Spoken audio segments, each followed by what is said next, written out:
hadislerde Nısf-ı Şaban diye geçen Şaban ayının ortası, halkın Berat gecesi diye isimlendirdiği o gece gerçekten Kadir gecesinden sonra bizim tarihimizde, İslam kültüründe çok önemli bir gecedir.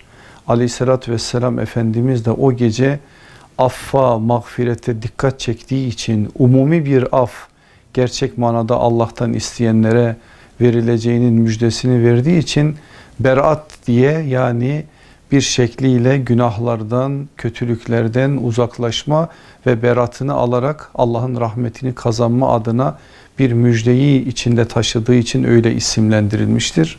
Biz de bu geceyi o umumi affa mazhar olmak için gayret içerisinde geçirmemiz lazım. Muhasebe yapmamız lazım. Dua Rabbimize yakarmamız lazım. Bugün dünya coğrafyalarının dört bir tarafında sıkıntılar içerisinde olan kardeşlerimiz var. Onlara dua etmemiz lazım. Bu memleketin iman selameti için dua etmemiz lazım. Elimizden geldiğince gecemizi ihya etmeye, gündüzünü de oruçlu bir biçimde geçirip Rabbimizin rızasını kazanma adına bir gayrete meseleyi dönüştürmemiz lazım.